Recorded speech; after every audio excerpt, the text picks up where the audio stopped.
Hello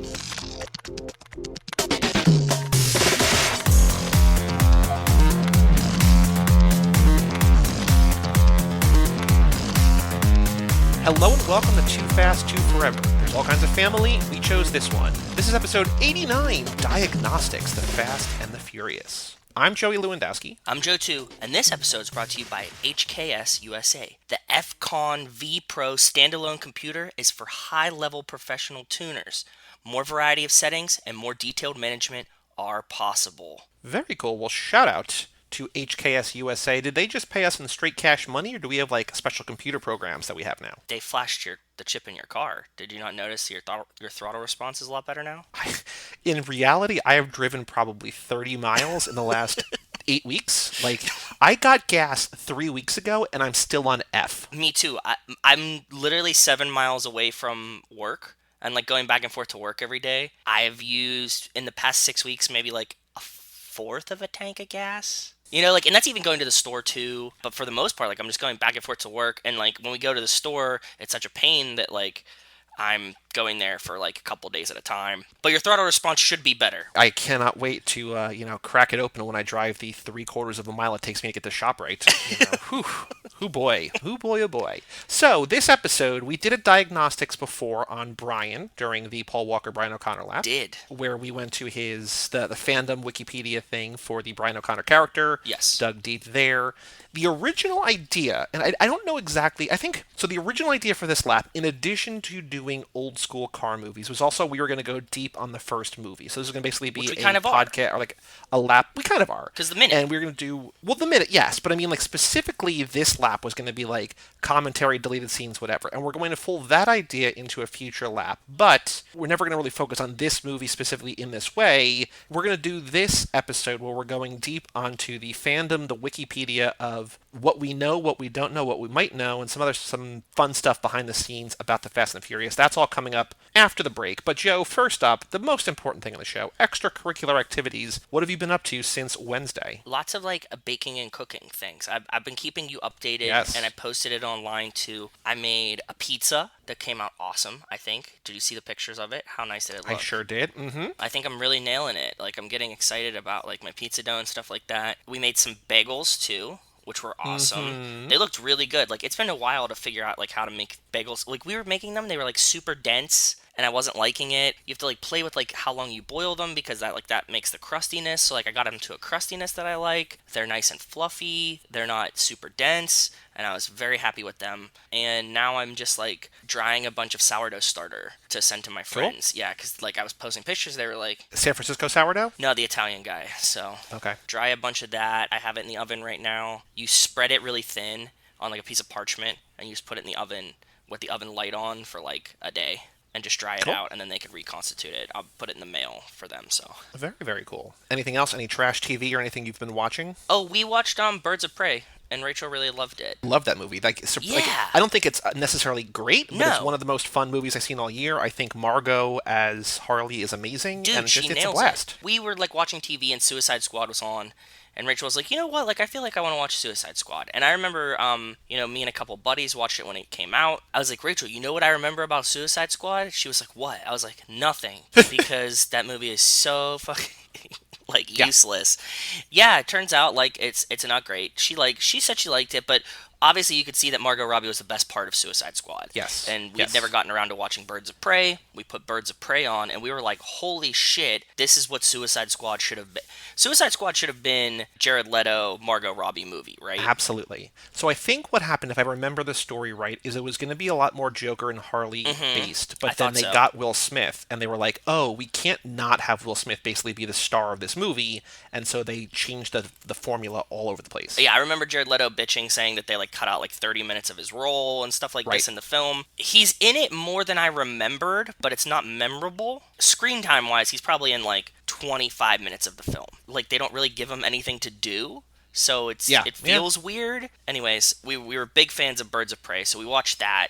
Trash TV wise, no, I don't think we've been watching anything too crazy. Just like our Wow. normal. We've been watching a lot of Catfish, actually, like the Okay. latest season of Catfish. Well, you did give me a very important update What? on a question I asked you about specific, not really trash Yes, TV, but trash TV true. adjacent. We talked about this last time. Did we talk about it on this episode? Yeah, you asked me on the last I think we episode. briefly touched about it. Yeah, yeah, yeah. You were asking, have we been watching live PD? And I said, yes, we did, but like it wasn't during the normal live PD time. Actually, Rachel put it on last night, and it was live PD from last night, and they were like in masks. It was actually live.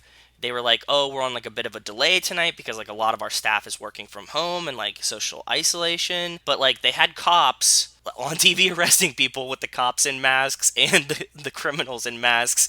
And it was actually funny. It like adds like a new weird dynamic because like one guy had his mask on. The cop is like, can you take your mask off for a minute? Like, let me look in your mouth. Like, what are you chewing on? And the guy's like, nothing. And like pulled his mask up and he was like, okay, cool, thanks. They're Yeah. criminals, right? So like they could like hide drugs in their mouths if they wanted. So yeah, so there is live PD on. And if you want to watch it, it's a fucking weird place, man. And there's also like a bunch of, as you would guess, there's a bunch of states where like nobody's wearing masks and stuff. I mean, that's the weird thing that we're essentially living in the epicenter. Like the New York and the Yeah. surrounding areas is like where it is the worst. And like I've heard from a lot of people that like West Coast, there's not a lot going on. And I feel like if you're in those places, as much as you can, like even if you're not like fake news, fake news, fake news, like you can also be like, I don't fully get it because like it's not here yet. You know what I Oh mean? Like yeah. there's a lot of stories out there. I just hope that people, we got listeners all over the place. And it feels like everybody was written in. We would repel, I think, there's a certain kind of listener who like would not necessarily be in. You know what I mean? Like if they don't Yes. believe in masks, I don't think they're going to listen to our nonsense. So they would have. They Yeah. already ran away. So I think all of our listeners are probably on board with doing smart things and doing things smartly and Yeah. whatever. Just be patient. I will get through it. Yeah, it is very real. Like that's just the thing. Like it is real. Oh It is yeah, happening. I mean you're right, and that's a really good perspective too, right? Like if you're in the middle of West Virginia, right, this isn't that scary because like it's not really there. Whereas like Right. here, we're seeing a ton of people get sick, very very close to us, Right. So it's pretty scary. So In the last week or two, I think I had my first friend catch it. He's better now. Okay. But like he tested negative, but they were saying that like the doctor, when they reported that, that they called with the results and they said he was negative, they were like, it's very difficult, which this is scary. It's very difficult to find, like there's a lot of false negatives because yes, a lot of it just is in your lungs and it's hard to test in the lungs. And so like that's what's scary, right? It's like we want to reopen, we have testing, but then if you're testing negative and you have it, like because he's coughing and he's achy and he's got chills, he's got yeah, a fever, it's like if he doesn't have COVID, he's got something way worse, like, and that's even scary. But like yeah, what are the odds that he gets emphysema while there's this out, you know what I mean? It's just like that's yeah. not likely. Like he's 99% gonna have this, and like It's actually really cool in the lab. Like, there's a difference between research testing and clinical testing, right? Like, there's like different structures. Like anything that I do in the lab can never be like given to a patient as information, right? Because it's right. research, not clinical testing. They're doing PCRs, like research PCRs, and they've discovered that by doing the research PCRs, they can test positive 3 days faster than the clinical test. Oh, So they'll catch, because they're like screening all the healthcare workers, right?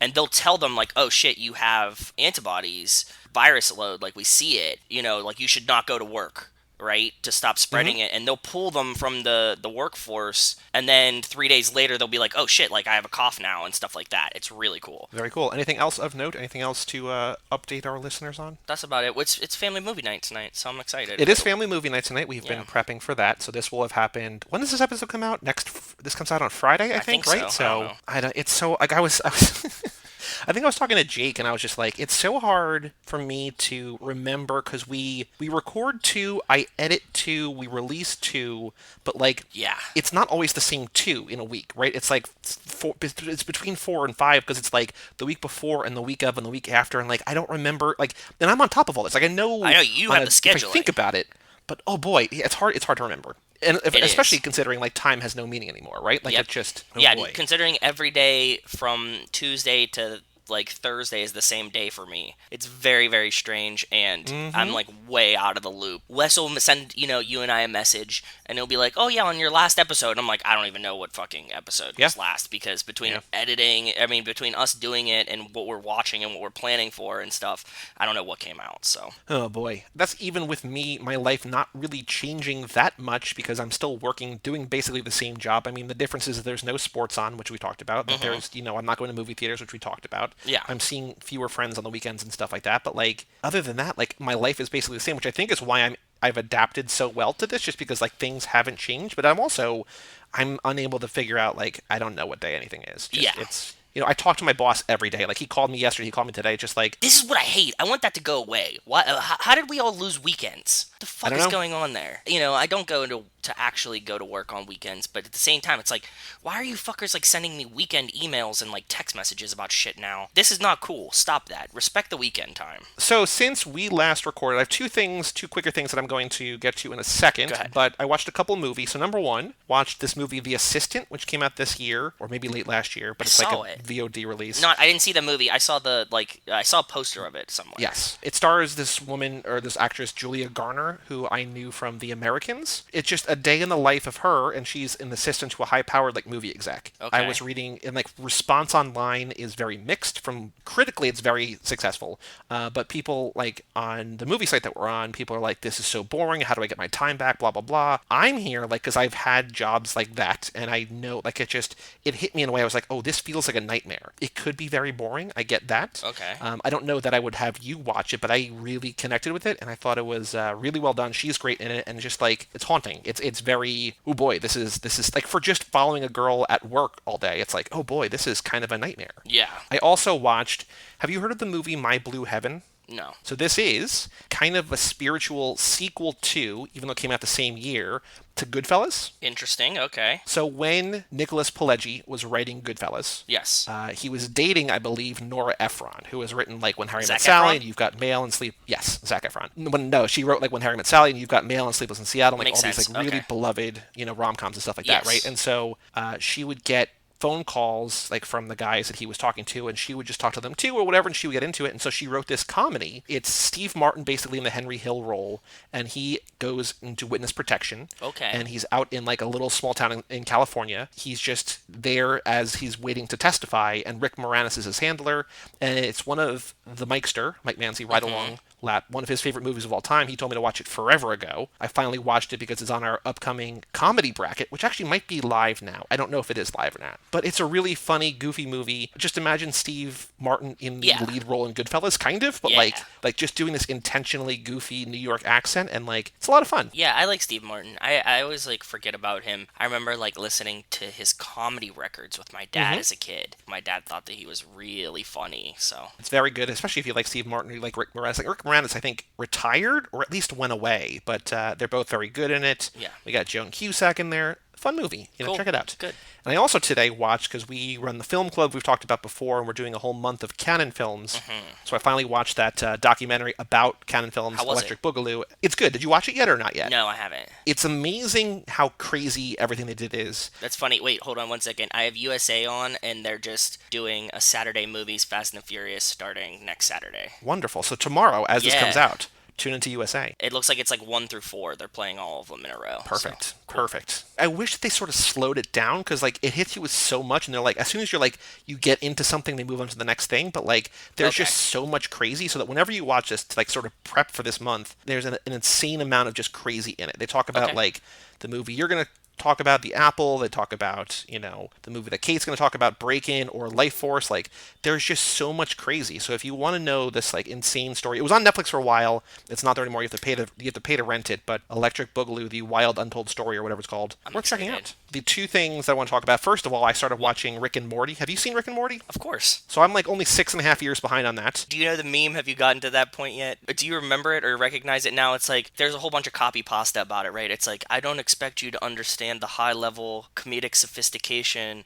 that someone like me gets from Rick and Morty, and like Did you ever see this like long thing that somebody wrote about Rick and Morty? Maybe, probably. You probably did. It like people, and then people like will change it to be, whatever. It's like one of these copy pastas, but there's like the thoughts of the universe are so surreal, and like I'm so above everything, and like if you don't think it's funny, it's because you're not smart enough for it, and like all of these things. But it's just a dumb show. I really like Rick and Morty. What I'm amazed by, Go and this ahead. is not news to anybody who's watched it, is how relentless the pace is. Like, it feels like every episode of that show is basically 3 episodes of any other comedy show. Because, like, in the Really? opening, yeah, like in the opening 30 seconds, like, there's like an entire thing. Like, it's crazy how much happens in each episode. You don't think that? I don't watch a lot of slow shit. I don't like watching slow shit. So But I mean, even like something like Futurama, where it's like a similar kind of predecessor, it's like it's not as insane. The pacing is not as insane. It's I just don't know. like, You don't watch South Park. South Park kind of has the same pace. It is fast. It's dense. It is. Like they cram a lot into the episodes. They do, but it doesn't feel like abnormally. Like I didn't notice it until you just said it. I think it's wildly fast. And I think maybe a better way to say it is that they'll do in a throwaway joke or a 30-second scene what another show would do an entire episode about. Yeah. Yeah. Like a show will That's open fair. with like with Morty having to kill his entire family who are like robotic clones or whatever, and like that's how the show opens. And it has nothing to do with the plot of the episode. No. It's just like them coming back joke. to the garage like that was a crazy adventure, Morty, and like that. But you're like, wait, I want to see that, but like it's like nope, we're on to the next thing. Yep.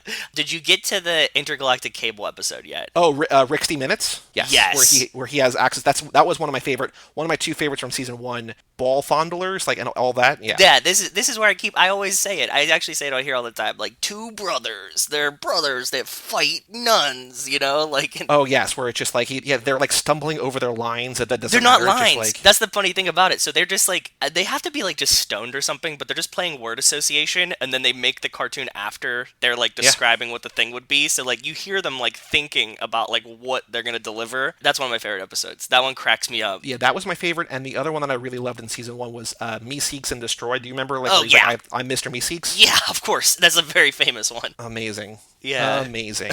And the other thing that I've been doing, and I don't know, did you ever play on like What? Genesis? I'm sure it was also on Super Nintendo. I'm sure you did. The Streets of Rage games. I don't remember. So they're like side-scrolling beat 'em ups where you're one of 4 characters and you're beating up guys. You're moving from left to right and you're just like ridding the city of scum, basically. Yeah, okay. It's like a very arcadey game. I remember Yes. these. Yeah. After like 25 years, probably they put out the fourth one, Oh, nice. and it's amazing. It's so good. It's so much fun. Very And cool. like there's all the nostalgia. Like this was the game that whenever my aunt and uncle and cousins would come down for Christmas, me and my one cousin would play this like as soon as like basically, Christmas ended or whatever, right? Like Yeah. after dinner, we would just play this for hours and I would play it all year long and I would look forward to it and like this it's just like the same characters, like it's the music, it's all the action. Like Oh, I it's just like a definitely remember smooth, this modernized game. version. I remember this like fat character here. Like the baseball guy? I guess. Yeah, I definitely played this, but you just unlocked something in my brain that I didn't remember for like a long time. Yeah, man. The fourth one just came out this past week. I think Very 2 days cool. ago, as we're recording, on like Xbox and PS4 and Switch, and I think probably like Steam.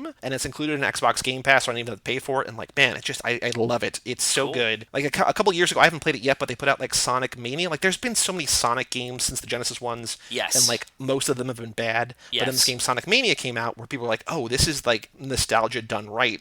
And from everything I'm reading, it's like this is the same thing. It's like Street Fighter or Streets of Rage, but like done in a modern way, and it's wonderful. We're So gonna I get can't this recommend it reversion enough. when we were talking about the baseball in the last episode. That like the games have gotten super complex and super complicated. That you're gonna get a reversion now. That people are just gonna want like shit that's essentially Pong, right? Like you want like button mashers that you're just gonna sit there with your friends and just Yeah. like drink and have fun, right? And just like nostalgia. And like what's really cool is that they've made things smarter and more complex. Like Yes. there's like a special. There used to be like it's the same thing. It's like a special attack. Like you can either do like a defensive one or an offensive one. But back on the Genesis, it would hurt you and you couldn't get that life back. Here it hurts you, but as long as you attack guys without getting hit, you can get that life back. And so it's the modernizing it into like comboing stuff and everything like that. And like you can still button mash if you want, but like if you play it smarter, like it just they did very they did cool. all the little things right. Perfect. So that's what I've been up to. I've just been playing a bunch of that, watching Nice. a bunch of Rick and Morty, and the movies I talked about. Nice. The Rick and Morty. There. And on back on that note, though, there's like another. Oh, it's coming back tonight. Did you know that? Oh no! And they're also releasing a new show that's the same guys that looks just like Rick and Morty on Hulu. Did you see this? Like next week? Yes, it's Dan Harmon's not involved. It's Justin Roiland who does the voices, and he Yes. helped create the show. Yeah, Yeah. It's like some other. It's like aliens. So it's essentially just another Rick and Morty type show. Right. So I'm gonna give it a shot, but I'll watch Rick and Morty when it comes back.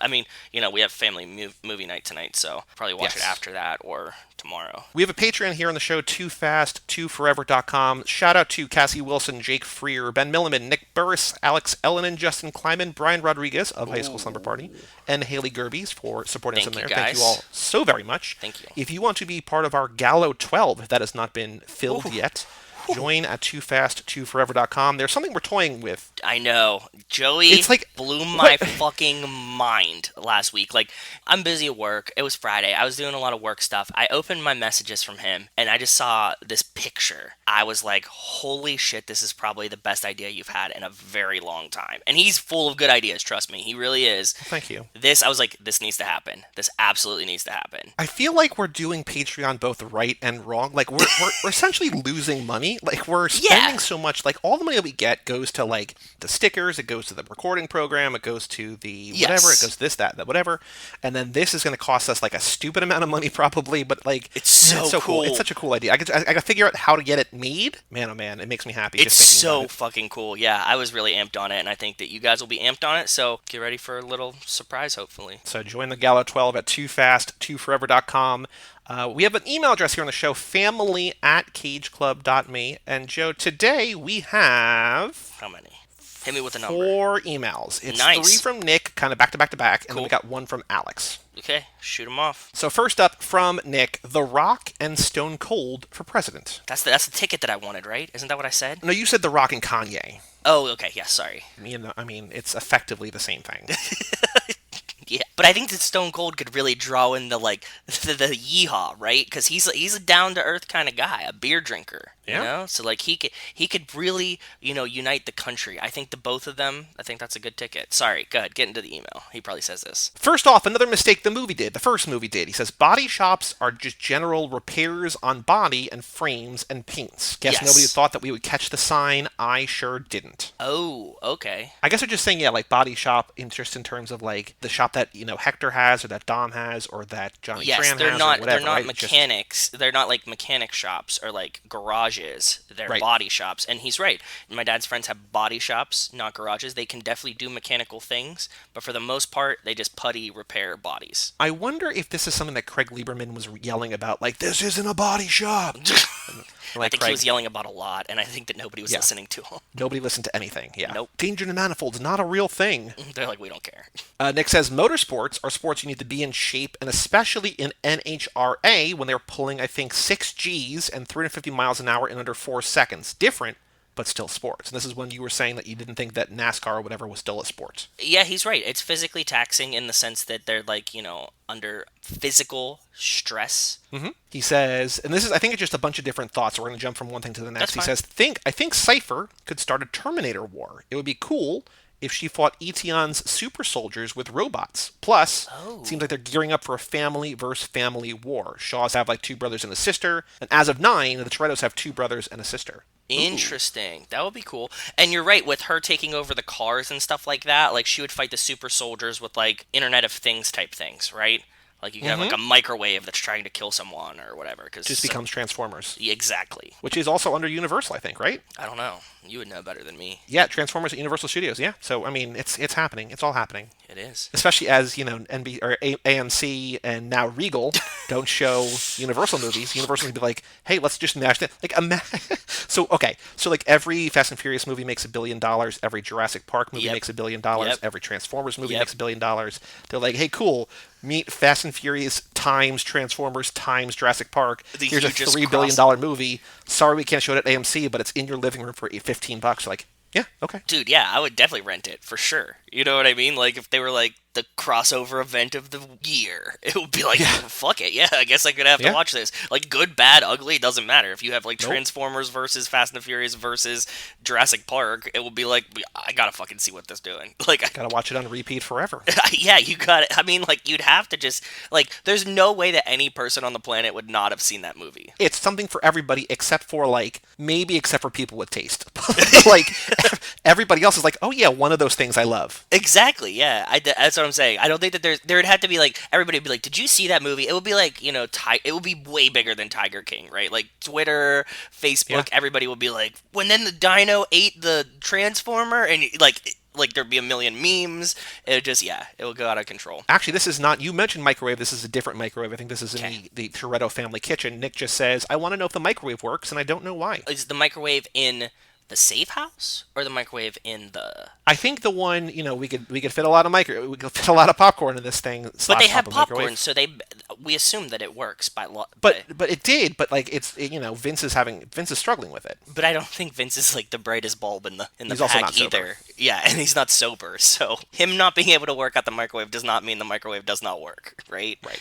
Yep. Yeah. He says this is something that I think. Oh boy, somebody wrote in last episode. I What? don't remember, and I'm so sorry. At the end of the fourth movie, the beginning of the fifth, it's Rico and Tego in the third Yes. car, which we talked about last episode. Yep, we did. He says, speaking of Kevin Hart, his new book or audiobook, I Can't Make This Up, is really good. Oh, interesting. I've never thought about. I didn't even know that he had a book or audiobook. I'm going to add that to my. I have like a bookmark that I check every morning. That's like my Amazon wish list of like Kindle books. Oh, Because cool. it feels like biographies are always, every couple of months, they're like, oh, this is like $2 or $3.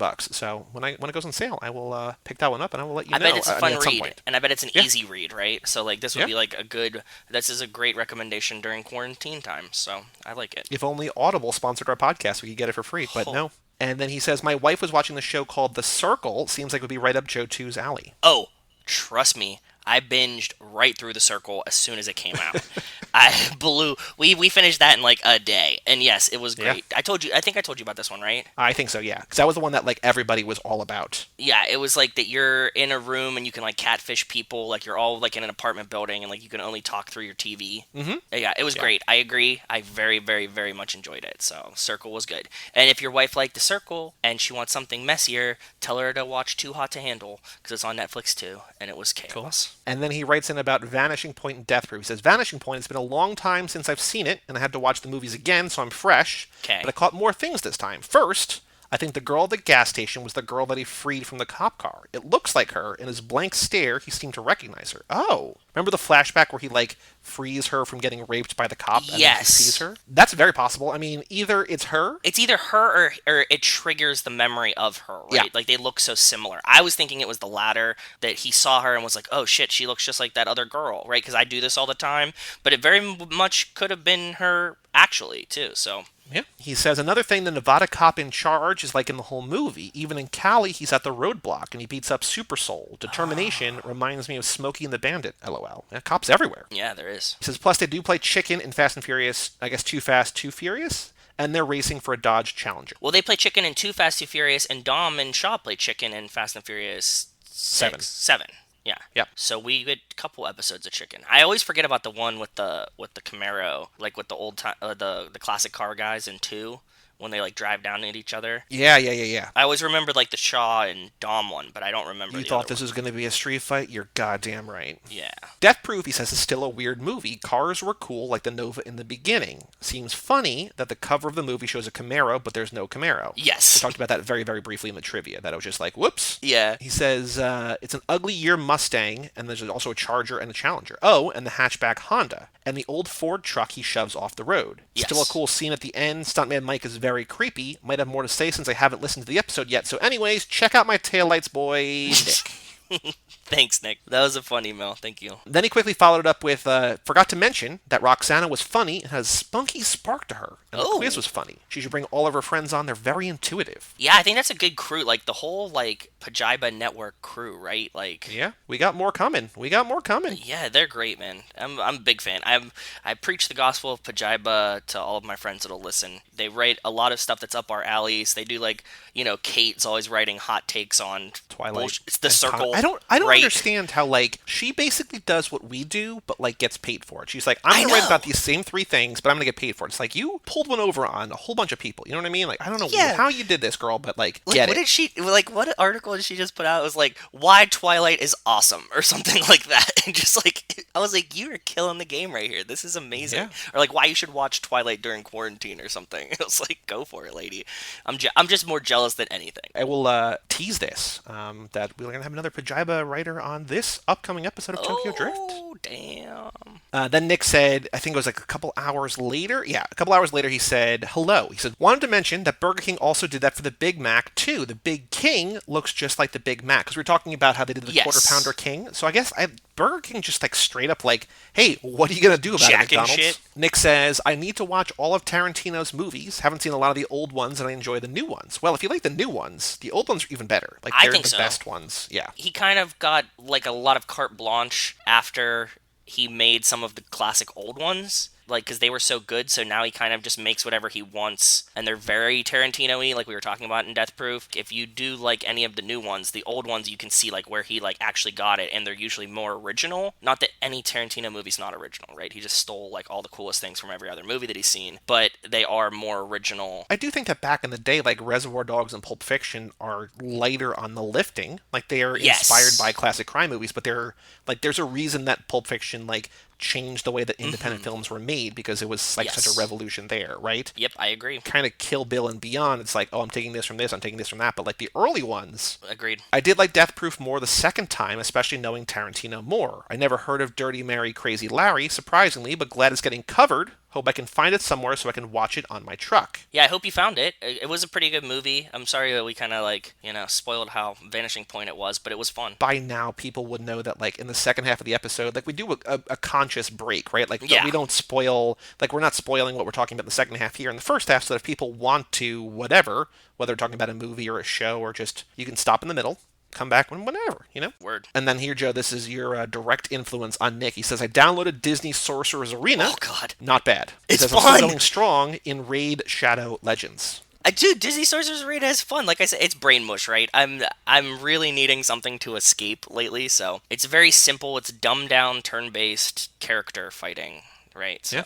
I like it. Thank you. I'm glad that you tried it. It is fun. So here's a kind of a correction or a question that Nick has about not the minute what we did, but the minute we talked about. And Okay, actually, what? Jake messaged me something that he also noticed too. So I'm going to weave a Jake thing in here too. Cool, go So ahead. Nick first says, in the minute, the oil is used, and I want to know why Tran is storing used oil. He says it's black, while new oil is tan and clear. True. It's not black until the car runs it a while and it gets burnt or worn down. Plus, you don't want it to be gunky or chunky. That's bad news if that happens, especially with new oil. Yes, I'm going to take a guess here. I don't know why it's in like a pump canister, right? But he is right, and it's something that I didn't even like connect in my brain. He nailed it. You do have to contain your used oil to like environmentally properly dispose of it, and they're in California. I'm sure they have very strict regulations even back then on how you can dispose of the oil. So I'm assuming that's why he kept it. Why you can pump out of that oil can as opposed to just like, just Dumping adding it? to it. Yeah. It doesn't make any sense to me, but I get why he would still keep it. Maybe he just waterboarding a dude every week and he's like, we need a rig where we have the used oil that I'm going to just dump in Ted's mouth. Like, what if Ted, like, every week got waterboarded with the oil? It's like, Ted, how do you not know by now that this is going to happen? Stop stealing engines. Apparently. That would be fun, yeah. Ted just gets waterboarded over and over and over again. Just doesn't get it. It's like Groundhog Day. And I also do want to say that Jake messaged me on Go ahead. Facebook and he was like, he was watching, it's in the Danger to Manifold race, that first real race Yes. in the first movie. Okay. In that race, they cut to Brian's speedometer and it shows 0 miles an hour. So, whoops. Whoops. That was a thing that Craig Lieberman was talking about, though, that, like, in a lot of the scenes that Brian's, like, racing in, if you see Brian, he's in a car with, like, paper gauges, right? Because they didn't have enough money to, like, give him real gauges, so they would just, like, Oh boy. tape, like, a piece of... Like, they literally, like, scanned his gauges and then, like, taped it onto a piece of paper and just, like, stuck it in the car. So they probably had two then. They had like a 0 and 100. They just had the wrong one on there. Yeah, Whatever. I'm boy. guessing, and yeah. Nick says, and this is going back to the conversation with Brian. What? He says, I did wonder if you were ever going to do the parody, even being bad, not like you have to watch it over and over again. Parody of Fast and Furious. Well, the ones like super bad, the ones like Brian, or not super bad, super fast, the ones that Brian was like, you're going to do these. Yeah, I think that the parodies will be fun. We plan to do them for sure. Yeah, we were talking about, I think probably on the episode with Brian, having like a whole parody lap. I don't think there's enough, so I think we're going to just work those into and sort of, swallow our medicine with like good, delicious other things. Where like we have like a modern car movies kind of thing. Like we're doing like classic movies this lap. We'll do another lap of this at some point. But the modern ones, that's where we can work in like those bad ones, but like also cool, more modern things. So Yeah. I also think like a whole lap full of parodies would be like too much. Painful. Like, I don't think that would be enjoyable. Yeah. He says the Quarantine House game, your idea, was fun and funny. He says that rat is pissed. He was just heated up in the bucket. Good luck. Yeah. I'm glad that you guys liked that.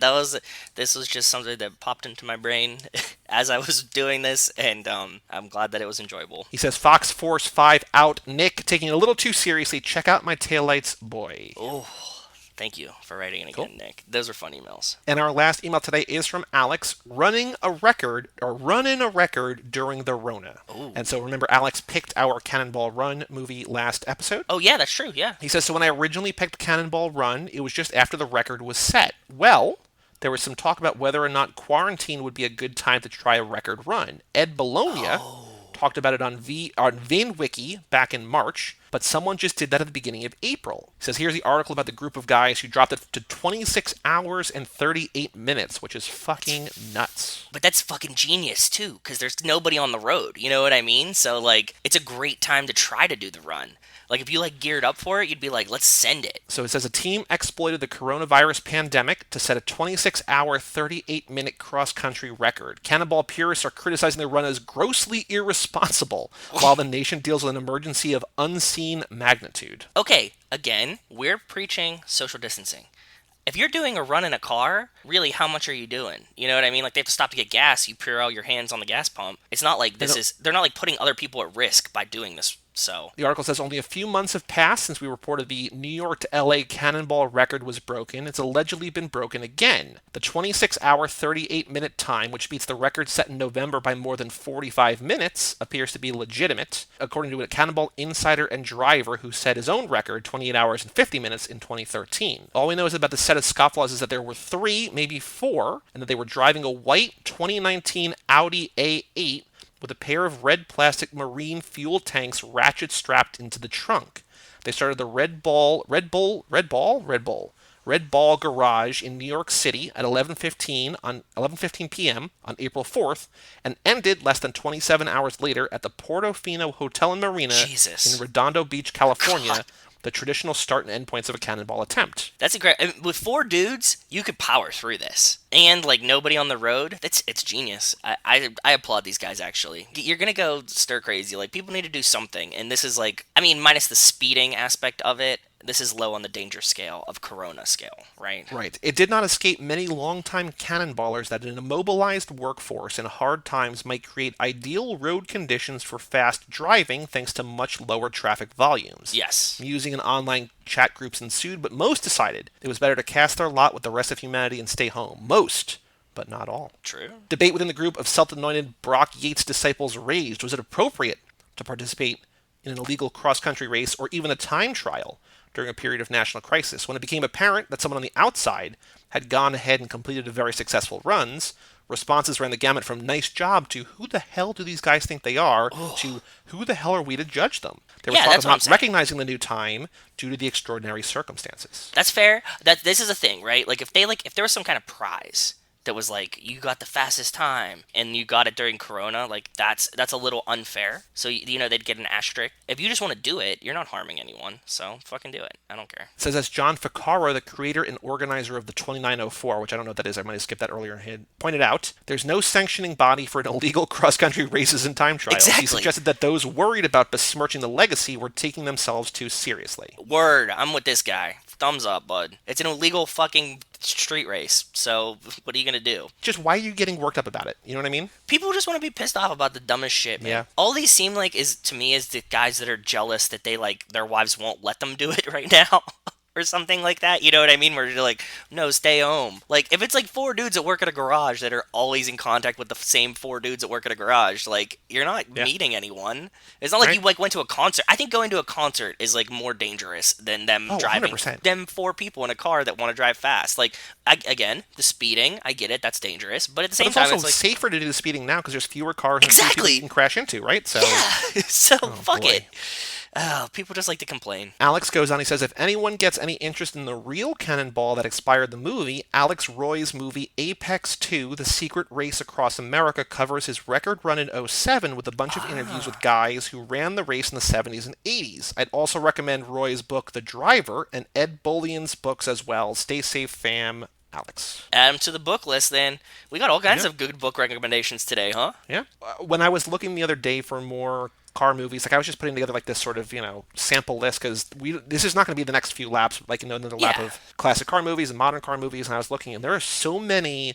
Looks like fictionalized versions, and like we were talking about, like the Gumball Rally. There's movies about that, Rat Race. and then documentaries and stuff. Yeah, like there's so many of these, both modern and throwback, that are like, because it's a cool idea, right? It's just like there's so many storytelling possibilities in there. So yeah, When I was watching Cannonball Run, I was thinking so much of like Rat Race and how that was like a modernized kind of version of this. It's not identical, but it was very similar. You've seen this movie, right? yeah. It was making me think of that because they're just like goofy characters trying to get somewhere, and like everybody's in a race. Cool. Absolutely. Cool. That's all the mailbag that we have. So if you want to email us, family@cageclub.me, just let us know. Just say hi, that you're listening, that you're Let us know you're writing good, that you're safe, whatever. healthy. If you're doing a Cannonball Run unsanctioned, what's your time record? Let us know. We won't complain about it, I promise. Yeah. So on the streets, Joe, news about the Fast and Furious, two things. What? One that I think Wes sent us, and then one that was tremendous news that I need to find. I want to get the exact tweet. Hold on. Oh, yes, I know exactly what you're about to say. It's going to be a little like late when this episode comes out, but like holy shit. Everything we say is late because it's just, Yeah, how it works. whatever. On no, not Friday, maybe Thursday, whenever it was. When was the 30th? Thursday. Yes. My sister sends me a screenshot because my sister loves Chrissy Teigen. And Chrissy Teigen tweets, my boobs. Chrissy Teigen, if you don't know, is a model and now a cookbook author and just And a wonderful Twitter follow and just, the weird wife and of goofy John and silly. Legend. Co-host of Lip Sync Battle. Mm-hmm. She tweets, my boobs are in the Fast and the Furious Tokyo Drift. I sat on the floor with 200 people in a parking garage in downtown LA. They pulled me to be, quote, girl getting out of car, and the shot ended up cutting off at my face as they panned up my body, LMAO. Mm-hmm. She says, can someone find it? I I don't think I want was to have wearing to a watch pink it. bra. Yeah, but it's a parking garage scene. I believe the boobs are in a pink bra. Yes. So then almost immediately, Fred at Rock the Fred replies to her and says, just with a screenshot, right? Yeah. And she says, Fred, how did you get this so quickly, LOL? And then he tweets back a screenshot. If you searched Tokyo Drift boobs getting out of car, it's like the second hit. And I just put it on Twitter and I said, this is terrific SEO. It's definitely terrific. But I mean, how is she so surprised that he found it so fast? Like everything Actually, is you know on what I haven't Google. done yet, which I'm going to do right now? What? I'm going to hit Fred with a boy to weave with a BD WAP fee. I was just thinking it. I was gonna say I was gonna use Fred in the next game, but touche. Maybe he just hates Fast and the Furious and loves Chrissy Teigen and knows how to use Google. Yeah, and like he put it there. Yeah, So that was one thing. So Chrissy Teigen is now apparently part of the family because She she's is. in the movie.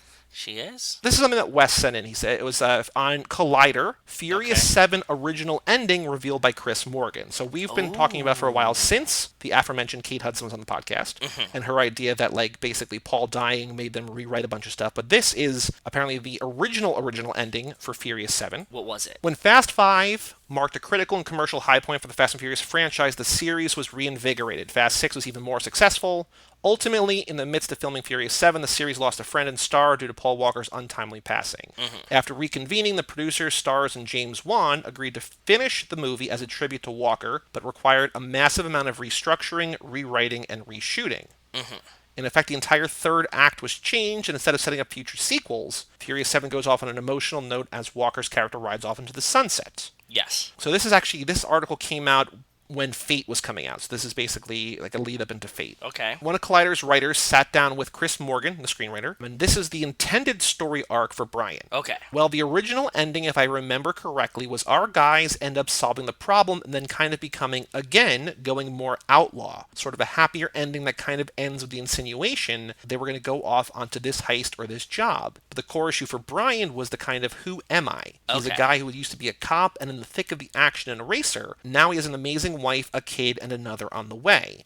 Then he starts to look at his life, and it's not like a midlife crisis, but we said in the movie, I missed the bullets, I missed the action, and the point of the adventure was to show by the end of it that the thing that's truly important to him is his family and being there. It wouldn't mean that he has to stop those adventures or those things, but the context is just a little bit different. He has a different understanding of who he is at his core and what's most important in his life. That makes sense. That's a tragedy with Paul happened halfway through shooting. We had him in a lot of the action stuff, not a lot of the dramatic stuff. So those were going to be impossible to get. Then we had the question of like, there was a real moment where not only were we just emotionally devastated, but there was a real question of, is it even possible to finish? There was a beat where we were actually just thinking about shutting it down and not going on with it.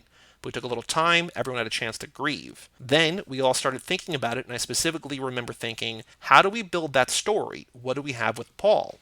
And really for me it was about, can we give the audience a cathartic experience to say goodbye? Can we do something that's worthy of Paul that he would appreciate? It really came down to the last sequence, so I just ended up writing it out. I took it in the studio and was like, this is what I think the ending is. And they loved it, and the studio loved it. Cool. That was the moment we all agreed we need to do this. Okay. That's cool. And then he says, in terms of impacting Brian and Mia, the story actually kind of was the same. The only difference is that whereas we let Mia and Brian and their family go off to be a family and drop the actiony elements, otherwise we would have just continued with Brian learning and adjusting his character a little bit. Jordana Brewster was an innocent bystander in this whole thing. Yeah. In the end of the movie, we were kind of just leading into a different sort of adventure, but then what happened to Paul, once the film came out and it did well and it was great, it could have been the end of the franchise. We actually were thinking there for a minute, maybe we just leave this, go out on a good note, and leave it alone. But we all kind of made an agreement to say that we wouldn't revisit it unless we had a story that did something dramatically different that was worthy of being done. They came up with Fate. We did 7 movies where it's basically Dom kind of holding the family together and working together and solving a problem. So we started thinking about it, and I came up with the idea of like, well, what if we do the thing that's the most forbidden thing in the franchise? What if Dom goes dark? What if he's the bad guy? What would the family do? So I called the studio and I talked to Vin, and they were immediately like, now that's interesting, there's something here. I think what happened was Paul in the last film may have driven the thought process to what this story is. I think there's actually an interesting thematic similarity in the story of this film for the team, but particularly for Letty, which is loss. They lose the foundation of their lives, they lose Dom, they don't understand it, they don't know why, and it's very emotional. There's a little bit of that when we get to address with, look, we're doing the franchise now and Paul's not with us, so we're feeling a little bit of loss, and it's scary, and the foundation will shake. So what's the answer? I think the movie gives a sort of cathartic lesson of how to deal with grief and loss, and the main thing is to stay through it, and at the other side, you'll be stronger and you'll have the kind of joy. I don't think it really gave us the answer of what the ending was actually going to be, other than like Brian still conflicted about being a criminal, which is the through line for the whole fucking series. Thanks for that, bud. The way that I'm reading that, it's like, oh yeah, like we didn't have to change anything. Like I think that they probably had to change more than he's letting on, but it's more like a, yeah, oh no, like it was the story we always meant to tell, but like, no, it's not. What that basically makes it sound like is, okay, Brian's here, but he's not really here. He's going to be in LA, but yes. it's like every job is going to be one more job for him, right? It's gonna, like that's not a place to end up. You know what I mean? Yeah, I mean, I was hoping for more from that. You just gave me the like when you repeat the answer, or like that's an excellent question. Yeah, you know, yeah. like okay, cool, yeah. Yeah. Like you didn't fucking answer it though, so cool. I like the idea that like it was always going to be the same type of ending, but I do think that Kate's theory also holds water. That the defense holds water. That's true. That's true. Yeah, I think that I'm still with Kate. I don't think Kate. He really blew it up, even though it's from the director and the writer. Like even though it's from the writer, I don't think he really blew a hole in anything that Kate said. With like, we had to change some stuff. Like, yeah, I know you did. That's all the news that I found. Is there anything else that you found news-wise since Wednesday? No, I didn't. Then one other thing that is wildly unrelated to Fast and Furious, but something we talk about a lot, and just as a headline I saw before we started recording, trivia. Michael Jackson wanted to buy Marvel in the 90s so he could play Spider-Man in a movie. Jesus. That would be so weird. Shimon. Right? he fucking moonwalks. Spider-Man's moonwalking through the streets of New York. I would love it. I wouldn't have said no, man. Yeah. He could have ultimately killed Spider-Man forever, right? Or been the greatest Spider-Man ever. Like, Tobey Maguire would have been like, I'll never be a Michael Jackson Spider-Man. Like, what the fuck is going on here? Our greatest Spider-Man. Yeah.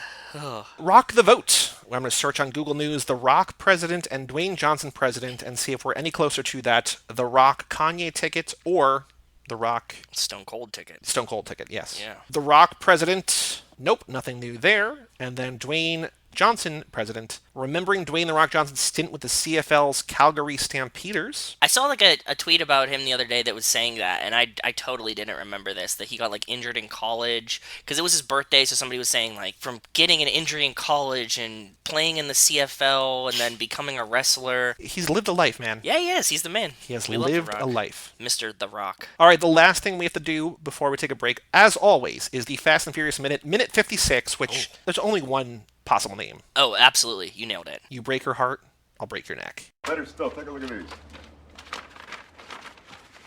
Remember I told you about the guy he nearly beat to death? Toretto did this with a 3/4-inch torque wrench. He's a model of self-control. I need a few more days. I need a few more days. Yeah, it's what it's gonna do is it's gonna spool up really quick. I have to set up for 2013. You got big plans tonight? Yeah, we're going out to dinner. You break her heart, I'll break your neck. It's not gonna happen.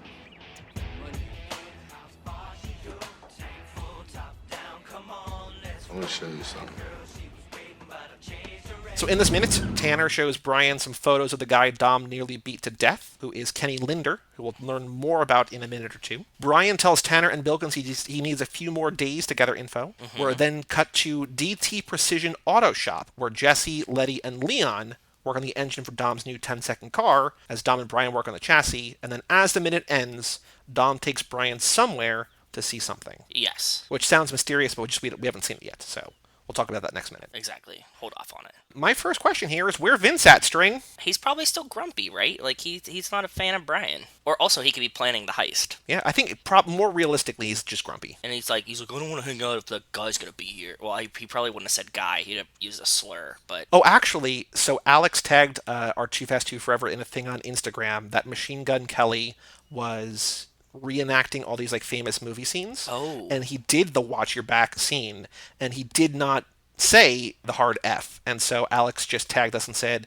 look at this classic censorship. Like, just, he did such a good thing. We're like, oh, he's family. So it's very cool. But just, if you like Machine Gun Kelly, he's acting out that Vince scene where, Very try cool. Fatburger. That's very, very cool. I'm going to have to go check it out. I'm not a big Instagram user, so I don't see stuff like that often. Oh, so here's one thing I tried to figure out, and I Go can't, ahead. and I cannot find this online. Okay. I wanted to find out who the actor is who plays Kenny Linder, the guy in the photos. It looks a lot like Channing with a broken face, right? Yeah, I can't find him. He's not on IMDb. If you Google like Kenny Linder, The Fast and the Furious, like nothing comes up. I don't know who this guy is. We'll have to check the credits. Like, I'm sure somebody has a credit roll. But even then, it's like, it's a picture of an actor. It could be anyone. That's actually something that we're going to need to look forward to. Like, that's a reason to watch the credits, because on IMDb, there's only like 25 people listed acting-wise, and there might be more in the credits. I don't know, but I don't remember, yeah. Who knows? Who knows? What did you find? What did you catch in this minute? Because there's one other thing that I want to, that I blacked out. I don't know if you saw that. I don't know if you cheated, but I will reveal it. No. It's not super important, but I'll reveal that later. But what did you catch this minute? I got the wording on the pizza box. It's a very generic pizza box wording, but I got it. It says, Okay. Your independent pizza operator, with pizza all caps, operator cares this box contains recycled materials. Don't break the chain, recycle on the pizza box. Ooh, cool. Yeah, I thought that was cool. So this is something I had to ask you about. On the engine that they're working on, that Jesse, Letty, Leon are working on, right? On the side of it, it says something-m-racing.com. And it kind of looks like j-m-racing.com, but it could be an I or it could be an L, because like just the angle of it and the way the light's hitting it. I went to every one of these websites, and as you guessed, none of them exist. It probably did exist at one point, but who knows what happened to it. Do you think it's a J, an I, or an L? Boy, it comes in so quickly. Like, I thought I paused it at the right time, and like, you have to, probably basically did. pause. You have to like preemptively pause it. Give it another shot. Because there's another thing, actually, while I'm doing this, why don't you talk about the other thing that you're not sure exactly what it is that you tried to... Okay. In the shots of Kenny Linder. In the shots of Kenny Linder, when he sets the first photo down. If you look on the top left of Kenny Linder's head, there's something sitting there. It's partially covered by the sheet because these are like autopsy photos or something. Or no, they're just like hospital photos, right? Because he almost beat him to death. That's the thing. So they're hospital photos, and next to him, it looks like there's something, and it kind of looks like a weird colored iPod, but it probably isn't. I think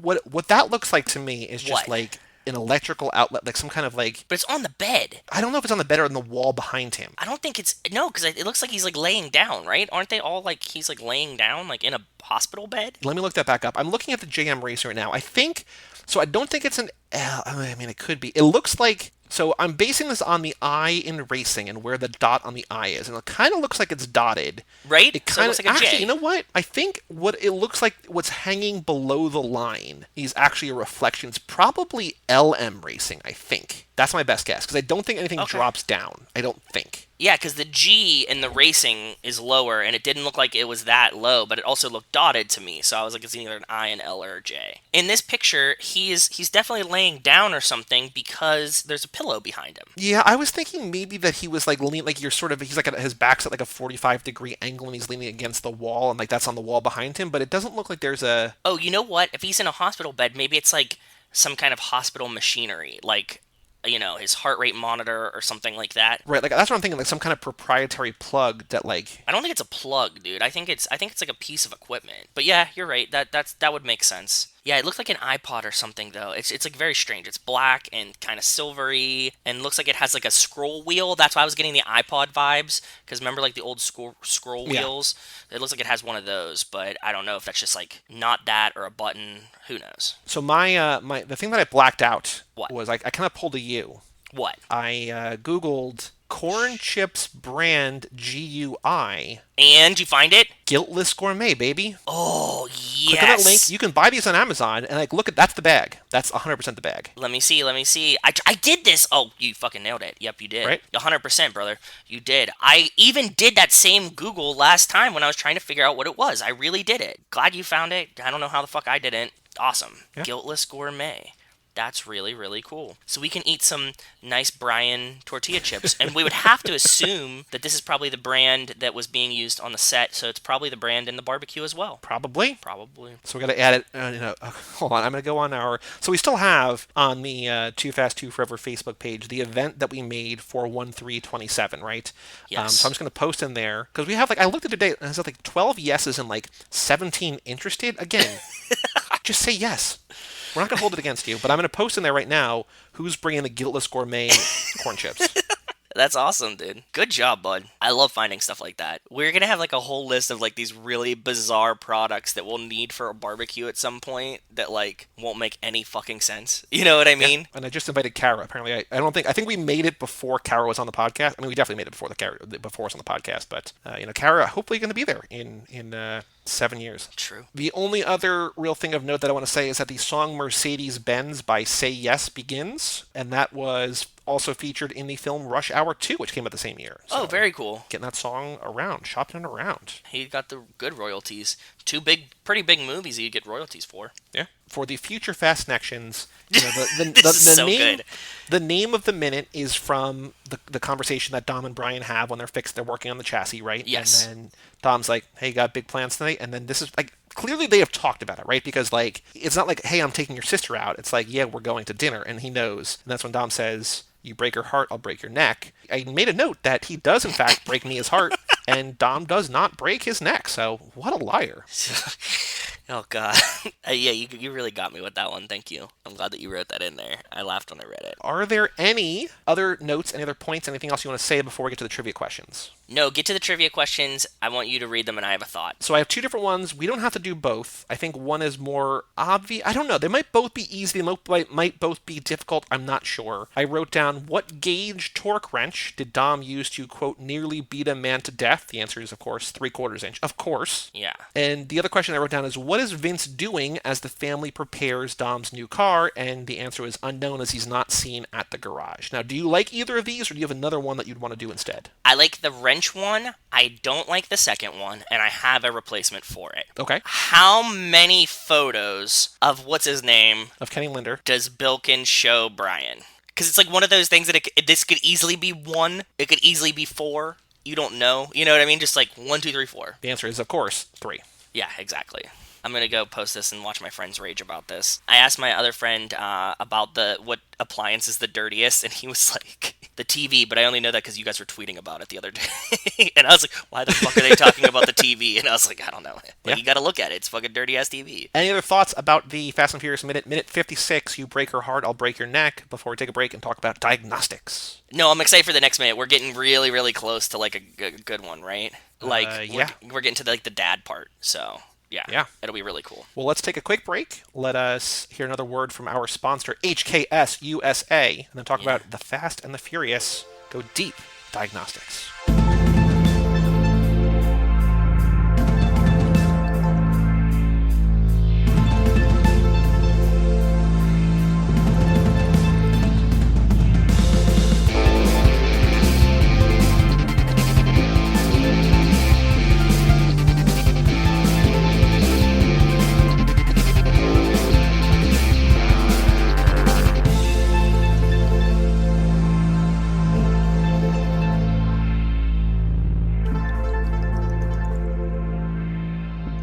Welcome back to Too Fast, Too Forever. This is episode number 89, Diagnostics. This episode's brought to you by the FCON V Pro, which has now, hardware and software, been upgraded to version 3.4. Fuel injector control is available up to 8 injectors. This enables setting of up to 8-cylinder engines with sequential injection system or 4-cylinder engines with twin injection systems. Thank you, HKS USA.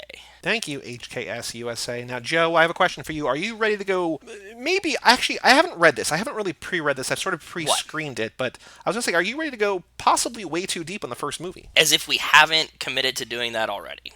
I know, right? Yeah. So I'm kind of modeling this episode, Joe, a little bit after our Viva Pod Vegas episodes that Mike and I do on our Elvis Presley film podcast. Okay. So first thing up, I want to go to the taglines, because we never actually talked about this. The taglines for the original The Fast and the Furious. What are they? Live life a quarter mile at a time. Obviously. Of course. Racing back to theaters. That was for the 15th anniversary re-release. I guess it went to theaters maybe 4 years ago, possibly. That's I don't remember cool. that, but I don't remember it either. Pre-podcast. If you have what it takes, you can have it all. And all is in all capital letters. That's okay. That's kind of cheesy. Yeah.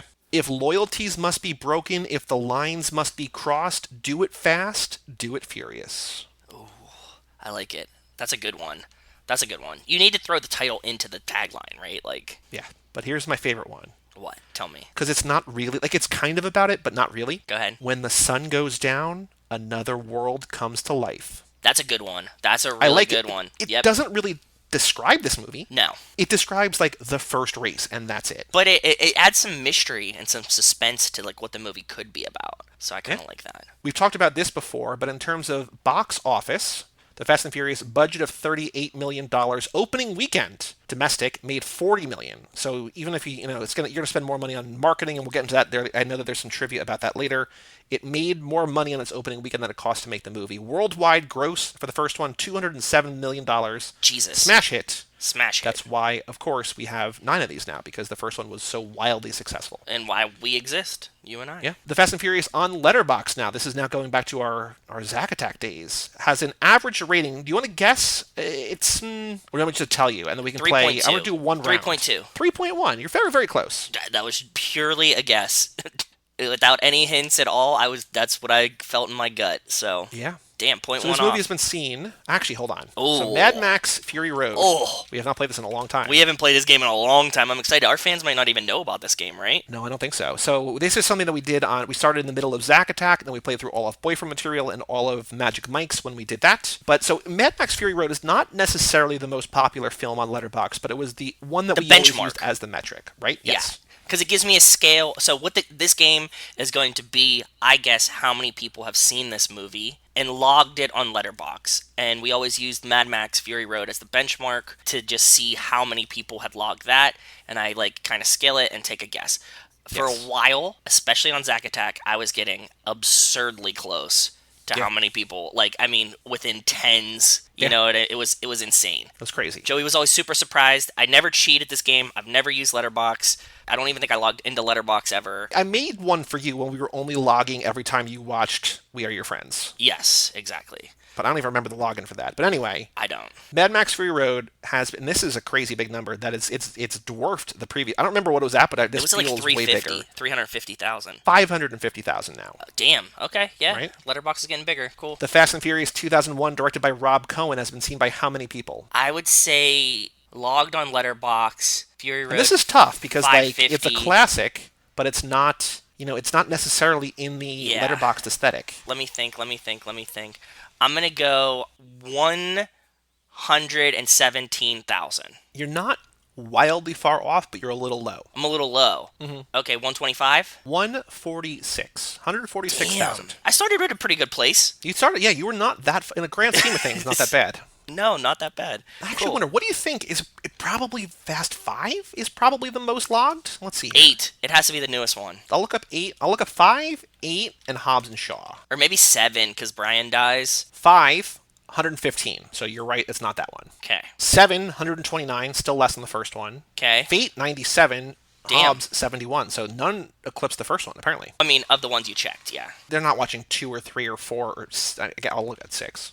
6 has been 110, Tokyo Drift 103. Yeah, so like the first one is the most popular one in terms of letterbox logging, okay? So now out of those 146,000 people, how many put it in their top 4? So on Letterboxd, if people don't know, you have 4 films that you could feature as your favorite films. Sometimes people do it as a joke.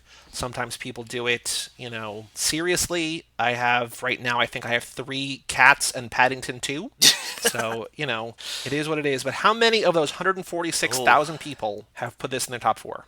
I bet it's a high number comparatively to what we used to get with like Zack Attack movies. I think that it has to be, we said 145,000 watches. Mm-hmm. I'm going to guess it's going to be like 1,700 people. Way, way lower. Really? 250 people? 287, I think, if I'm right. Damn. Yeah, 287. So you were wildly off, and then you were wildly close. Yeah, I expected more people to really, really enjoy this. I thought that we were going to get a lot of Paul Walker stans, you know what I mean, that would have picked this really high. I always like to factor in the teenage girls. That is, big factor in this. Lower than I expected, for sure. We have one more thing to do in the Letterboxd game, What? and it is to find someone who loves this movie, and to find if you can guess what's in their top 4. This is all, again, before we actually talk about this movie, but this is, I found this person named Grace, at Grace_Sophie. She's from Scotland. Ooh. She has a Twitter account, but she has not tweeted in 3 years, but I'm still going to tweet at her. Bio is objectively terrible taste in film. Okay. She has written 3 reviews for this movie. So she wrote a selection of lines from this absolute masterpiece. Bullshit, asshole. No one likes the tuna here. I smell skanks. True. Why don't you girls just pack it up before I leave tread marks on your face? Dear heavenly spirit, that whole thing. Yes. He was praying to the car gods, man. I never narked on nobody. Great line. What is this guy, sandwich crazy or something? Brian Earl Spillner sounds like a serial killer. Is that what you are? Look who it is. Old coyotes are us. Good if you ones. want time, buy the magazine. And then her last one is just Race Wars. Oh, okay. 5 stars. Then she said, ever since Brian looked Dom in the eye and said, I owe you a 10-second car, my life has never known peace. Well, what? I don't know. And then she says, also 5 stars. Then Michelle Rodriguez should have won an Oscar for her portrayal of a deeply sexy and permanently disgruntled lesbian whose weird-looking boyfriend is embroiled in a love affair with the town's newest blonde bimbo. 5 stars. That's a take that we can get behind. Yeah. I'm actually not going to tweet this at her. I am going to find her most recent review. Let's see here. Reviews. In the last month, Grace has watched Gone in 60 Seconds, although it is that Angelina Jolie bullshit. She watched Better Luck Tomorrow. She watched Fast and Furious 6. Damn. She's in it. Okay, yeah, she is. Oh, to be Han, the Fast and Furious' sexy motorcycle riding girlfriend who travels the world with him and eventually gets killed off solely to bridge a continuity gap. Oh boy, I'm going to comment on that one. That's a wonderful take. Boy, do we have a podcast for you. She wasn't using Twitter, so you're going to letterbox her. I get it. Yeah. So now we have Grace, at Grace_Sophie. Yes. Her top 4 films, The Fast and Furious is number 4. Can you guess the top 3? Okay. I don't So here's how Will this I be game able to works. get any? Yes, you know all three of these movies. Okay. They're all kind of indie movies, but they're all big indie movies. They're all recent. They're all from they're all from the 2010s, except for the Fast and the Furious. Okay. Okay. So the way that this works, dear listeners, I basically give Joe clues that are helpful to no one but him. Yes, yeah. And he somehow deciphers this. So, okay, so number one was my favorite movie from the last decade, a movie that you and I both love, especially love the soundtrack of. Spring Breakers. No, the other one. Favorite one, we love the soundtrack of it too? Yeah. Drive. No. What? American Honey. Oh, fuck. Okay, yeah, I love American Honey. One is by... It's a movie that I don't know that you and I have ever talked about, but it's a movie you definitely know about, and I've almost certainly seen, but made by one of the directors that we talk about more than almost any other director. That's not Tarantino. Yeah, I'm gonna guess that it is a David Fincher movie. Ding, ding, ding. You see, like, that's what I'm talking about. Like, this is like, it's like the Newlywed Game in a really weird way. It is. What David Fincher indie movie? From the last decade or so, that I don't think we've ever talked, I mean, we might have talked about it because he's only made like 8 movies or whatever, right? But like... Not The Game. No, it's way more recent than that. What is his recent ones? I don't know his recent ones. Fight Club? Way more recent than that. They're both movies you guess are in the 90s. That's true, yeah. So this movie is from 2010. So newest first. Going back, we have Gone Girl, Girl with the Dragon Tattoo, then this movie, then Benjamin Button and Zodiac. Interesting. I don't know. What is it? The Social Network. Oh, fuck. I always forget that he did The Social Network. Yeah. God damn it. I feel like I was just watching that. Oh, no. You know what I was watching? I was watching Batman vs. Superman, and what's his fucking name is in the movie. Yeah, he's Lex Luthor. Yeah. Mark Zuckerberg is Lex Luthor. I was also saying to Rachel, like, every time that I heard them say Lex Luthor, all I could think about was the Lex Luger drop in all of those, like, trap songs. Every trap beat would come out and it'd be like, it's Lex Luger, remember? Or, like, Maybach music. You know what I mean? Like, any of these things. Yes. It was a tag, yeah. Number one, I don't know how I'm going to get you to guess this. It's a movie that I'm pretty sure you've seen that I think we've talked about. It's made by 2 directors. Okay. They put out their second big movie. They've done a couple movies, I think, before that, but their second big movie. This was their first, like, big movie. They put out their second big movie last year, late last year. Interesting. That we talked about on this show briefly. We didn't talk about the movie, we didn't cover the movie, but we talked about that new movie. And this one also stars, this movie that I'm trying to get you to guess, stars the upcoming Batman. Oh, Good Times. Yep, Good Times. There you go. If that sounded so weird to anyone else, yes. Joey and I have been friends for way too long. That's what exactly just happened. If you like the connection of, it's a movie made by 2 directors that had a movie come out that's an indie movie that stars the new Batman, and I got it. Also, we did not do this version of it this time, but like I sometimes have to give you like wrong clues because I know that your brain is going to think the wrong thing. Yes, yeah. Joey will be like, the girl that's not Helen Mirren but looks like Helen Mirren, like who's in and you're like, oh, okay, yeah, you were okay. I know who you're talking about. Yeah. But like, you know that I wouldn't know the name of the real actress, so you're like, the one that you always think is this person. And it's like, oh, okay, yeah. All right, so now we're going to go to the Fandom page, and I'm just going to read some stuff. We're going to talk about some stuff. We probably know some of this. We probably don't know some of this, but here we go. So there's an alternate ending to the first one. Interesting. What is it? I don't know this. So an alternate ending named, quote, More Than Furious was released on the Blu-ray bundle for all 5 movies from the first 5. In this ending, Brian resigns from the LAPD, and Tanner drops him off at the empty house in Echo Park. Brian goes to the garage to see Mia packing up, informing him that she's moving away. Brian then tells her about his resignation from the LAPD and that he wants another chance. Mia says it won't be that easy, to which Brian remarks, and I'm getting chills just thinking about it, I've got time. Oh, right? Jesus. Wow, I didn't know that. How the fuck did we not know that there was an alternate ending? Did you know this? No, but, we might find out next lap. Hint, hint, wink, wink. Hint, hint. For sure. There is a list on this wiki of 4, 8, 12, like 20 to 25-ish cars that are in the first movie. These are the major cars used. Do you want to try to guess them? I could probably list a bunch of them. Let's see. How are they sorted? They're sorted by make. Okay, let me pull this into a different document. Hold on. Does it include the motorcycles too or no? Yamaha, Suzuki? No. These are just cars. Okay. Go for it. Whenever you're ready. There are... Let me just count actually how many there are. 5... 10, 15, there's 22. Okay, let me go through all the main ones, right? Dom's Charger, sorry. Yep. Dom's RX-7, the red one. Mazda RX-7, yep, that's Dom's. There's also, I will give you one that you didn't get, but there's a Race Wars participant also has an RX-7. Weird, okay. So actually, Dom's Charger is a 70 Charger. Yeah. Dom's RX-7 is a 93, Okay. and the Race Wars guy, the Race Wars one is 95. Okay.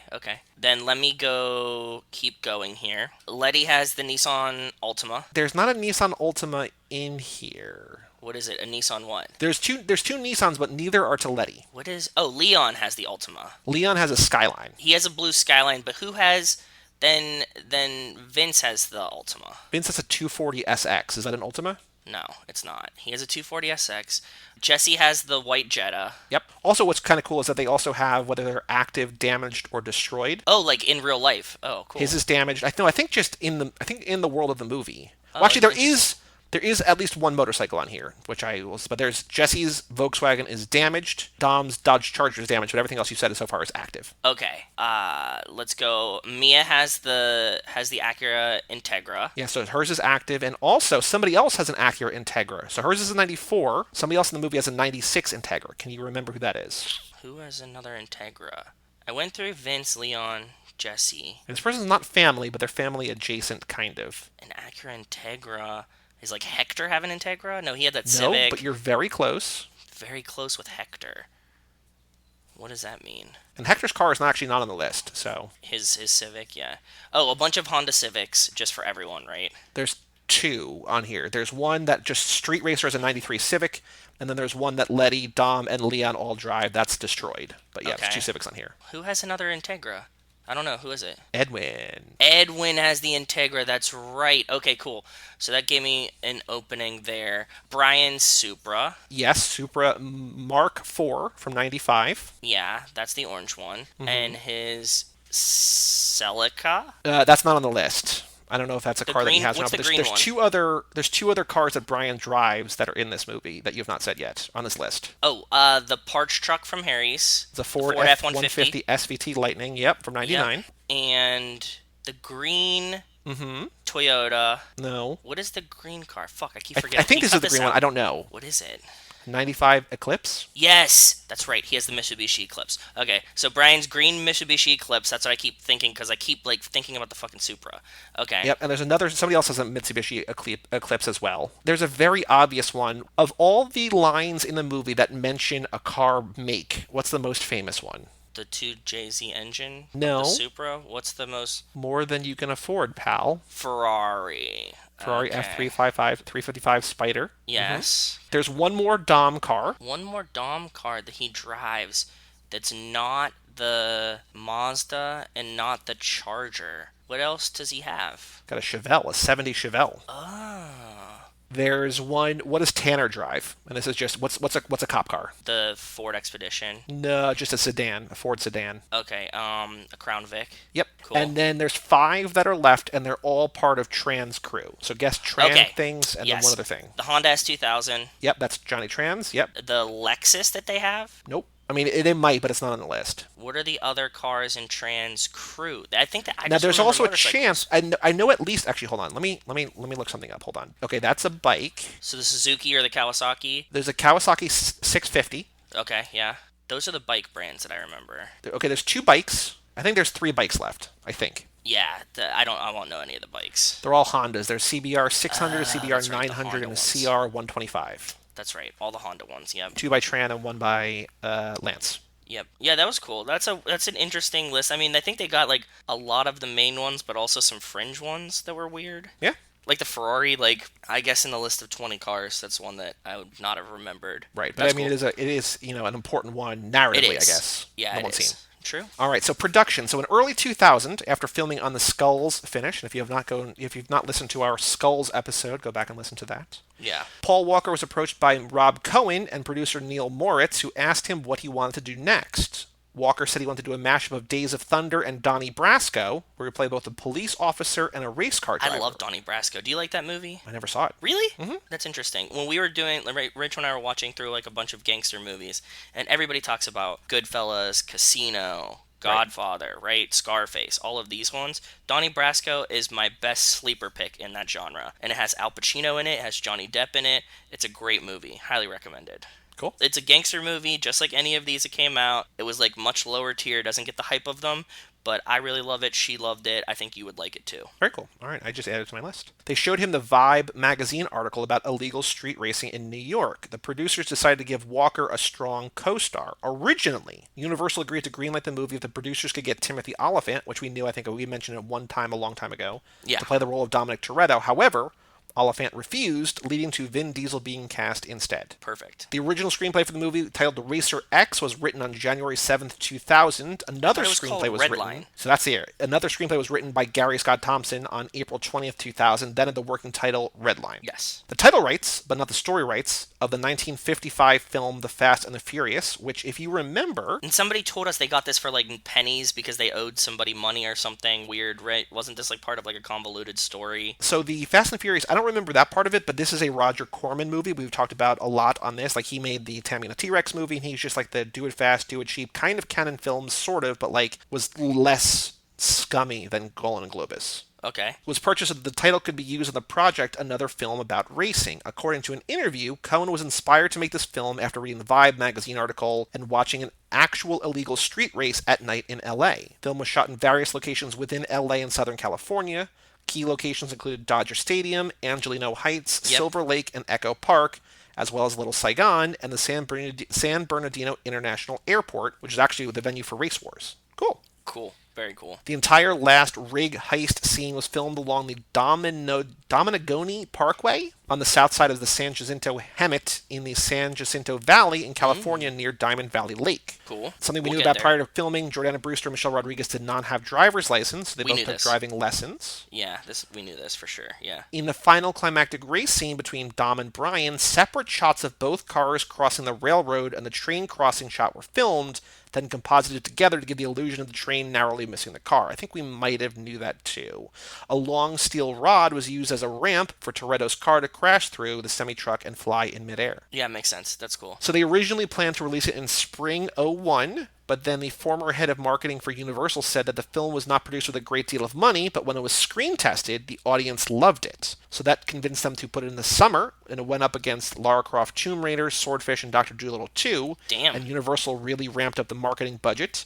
And then that, global box office of over $200 million, they thought it was impressive because the film lacked major star power, it says. Yeah, that's very cool though. And it literally made stars, right? Like, Vin Yeah. and Brian, Vin and Paul, right? So. Yeah, I mean, Paul Walker had the skulls beforehand. But I don't think he was like a star, really. I mean, he No, was he like wasn't an like a up and comer, maybe, but this is him. Yeah, and fucking Michelle Rodriguez and Jordana Brewster too. Yeah. We've talked about this, especially in the minute. There were two soundtracks, The Fast and the Furious, and then more Fast and Furious, which is Yes. more. But apparently, I did not know this. The second one, More Fast and Furious, was criticized by listeners for its use of copy protection software, which rendered it unplayable not only on computers with CD-ROM drives, but also on regular CD players and other CD-based devices. So I don't know where you listen to it, but it feels like you couldn't listen to it anywhere. So sucks. Yeah, what the fuck? Do you remember this back in the day that you like when DRM stuff first came out and you'd have to like use like old CD players to play some CDs? Do you remember Yeah. this? Mm-hmm. God, yeah, what a time. What a time to be alive. Yeah, now you just pay for Spotify. Yeah, exactly. This actually was released on DVD. Then they put out the tricked out edition, which we talked about because that came with the turbocharged prelude. It came out on HD DVD, along with Too Fast, and then it came out on Blu-ray, of course, now also on 4K. Yes. Tying into your recent buying purchases, your purchases for Rachel, Racing Champions released die-cast metal replicas in the film's cars from 1/18th to 1/64th. Very cool. Radio Shack sold Zip Zaps, micro RC versions. Oh god, that's so cool. I remember. Do you remember Zip Zaps? No, Yeah, they're very very cool. unfortunately. Were they electronic? They were very small RC cars. Okay. Yeah, Zip Zaps. And also 1/24th scale plastic model kits of the hero cars were manufactured by AMT Erdl. Man, I need to go find some of these Zip Zaps now. God, I loved that shit when I was a kid. They had like different motors you could put in them and stuff like that too, in a really weird way. It's strange. Like, I was never into cars. I'm still not into cars. So, like, I never... Like, I had Hot Wheels, but, like, I think that was just, like, my dad just gave me a bunch of Hot Wheels. Like, I don't even think they were new. I think they were just, like, ones he had gotten from... You know what I mean? Like... Yeah, from like I was never like, somewhere. I need this. Yeah. Yeah, oh dude, Zip Zaps were so fucking cool. They have them on Amazon? Currently unavailable. So what you would get is you would get the car, right? You'd buy like one pack that had like a car and the remote. And then you could put like different body kits on it or wheels. And Okay. there was like I think there was engine upgrades that you could do too. Get different tiers of engines and they would get faster and they could like, just switch them out. It was like a very small motor, so very cool. Cool. So there's 5 little bits of trivia here at the bottom, and there's another thing I'm going to go through, which I think is going to be the coolest. It's going to be where like what I'm most excited about. But here's some of the trivia. Some of this we knew already. So the first one, Okay. the Jetta driven by Jesse, was later bought by Frankie Muniz, which we We knew. knew that. Yep. To make the cars stand out, Rob Cohen asked the owners of the houses in L.A. to paint their houses in muted colors, which we knew. Yes, we did know that. Yeah. One thing we have not talked about, but this also goes into the point you made on a recent episode. The Dodge Charger driven by Vin Diesel is the same model used in the Dukes of Hazzard, the General Lee. So not only are the Challengers and the Chargers in like literally all these movies we're covering, Yes. but like it's also in the Dukes of Hazzard. Like it's just the most like, yeah, of course it's a Super Charger. Like, iconic. what else would it be? Yep. Despite the popularity of this movie, video games for the franchise were not produced until 2004, when they had the Fast and Furious video game, and 2006, also named The Fast and Furious, for American and Japanese arcades. In 2015, Playground Games developed a Furious 7-themed expansion pack for Forza Horizon 2, which I played. And then the final thing is that it's often credited, the movie, for popularizing import tuner culture that later influenced established racing games like Need for Speed and Midnight Club, and television series like Fastlane and 2004 film Torque. Yeah, makes sense. We knew that, kind of. So now the most interesting thing, and I have not read this at all, so I don't know what's in here, but there's an entire fandom thing, differences between the original Red Line screenplay and what we actually saw on screen. Oh, okay. Kick it. The screenplay featured at least 3 revisions: a blue revision dated May 5th, a cherry revision dated July 21st, and a final revision August 23rd, which is, 8 to 10 months-ish before this movie came out. Okay. So during the first heist, the truck driver doesn't get to use the baseball bat against the hijacker, as a smoke grenade is thrown into the cabin. However, he's alerted the police about being hijacked, and the truck drives through the police roadblock, followed by the Honda Civics, which have no license plates, while in movie, they all have license plates as seen in the final heist. Yeah. The truck's later abandoned and crashed into the LA River with a cinder block on the gas pedal. Oh, interesting. I'm actually very curious to see, now that we have the license plates written down, that you wrote them down, like if the final plates are going to be the same, you know what I mean? Because like we've been noting that they were different and whatever, right? They're not Hector's, so. Not Hector's, no, it's true. Brian O'Connor's original car is a bright green Supra with an intercooler in place of the front bumper. Yes. They go from green Supra to green Eclipse and then give him an orange Supra later. I guess so, yeah. So they were, okay, makes sense. Harry is a tough, older black man with a prosthetic leg. His last name is established as Jackson. Interesting. Different. I don't know if that makes a Weird. difference, but like it's a different Harry. Yeah, it's weird. After testing out the car at the Dodger Stadium parking lot, Brian goes to Harry's, which, whatever, who cares? Yeah, we know. Toretto's Marketing Cafe is actually named, or was named, Toretto's Lunch Counter. Toretto's lunchbox. Yeah. Harry had sent Brian over to the lunch counter to get a sandwich for him, with Mia knowing what he likes, a corned beef on a French roll with extra mustard. For himself, oh man, Brian orders a sub with everything. No tuna whatsoever. That would have drastically changed this entire franchise. Although it does sound like he ordered a sub with food all over the place. Yeah, he did. Vince has a yellow Honda Civic, Leon has a blue Celica GT, and Letty has a magenta Eclipse. Okay, wait. Civic, Celica GT, and then another Eclipse.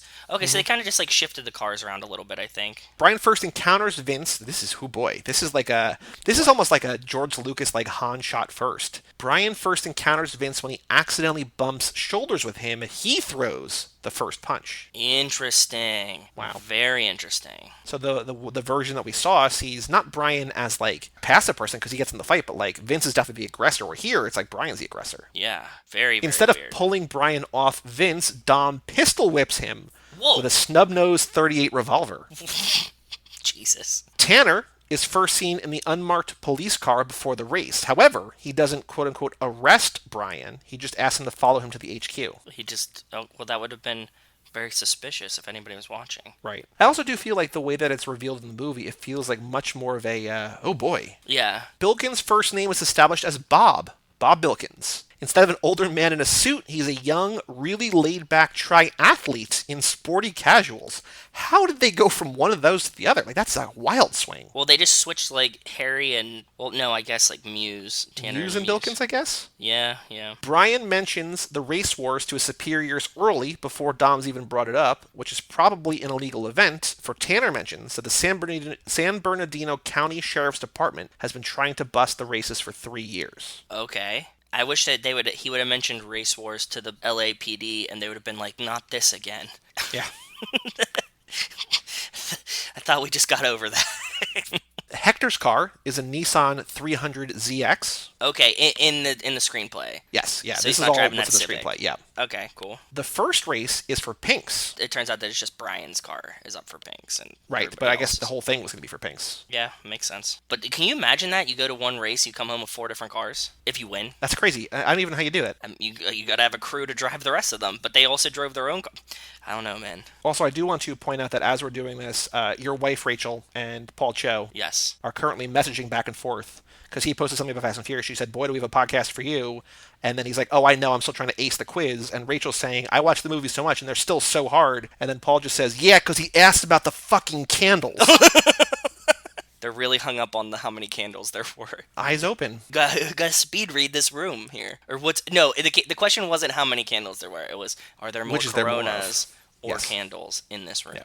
Edwin's car is a gold 66 Chevelle with a supercharged 327 engine. Oh, so he was going to go muscle car back then. I also like golds, too. Like, that's pretty cool. Yeah, yeah, yeah. Danny Yamato, the fourth guy in that race, he has a black Civic instead of whatever color Civic he has. Okay, I think he has a white one, right? I think so. I know he's got a PlayStation in there. For sure, he does. PlayStation 2. This is pretty wonderful. Letty offers Brian a ride home should he lose. Like, basically just Letty talking shit like, hey, I'll give you a ride home, kid, you know, because you're probably not going to win. That's cool. Johnny Tran is named Pete Tran. P-E-T-E, Pete Tran. Ugh. Way less intimidating. Yeah, Not that gotta- Johnny is, but like Johnny Tran's got a ring to it. Pete Tran is just like, nah. Yeah, what would they call him? Like PT or something? Like he would have to have like a nickname. It wouldn't have been. They would have been like Petey. Petey. Mia is an art student, not a medical student. Mia's a medical student. Apparently?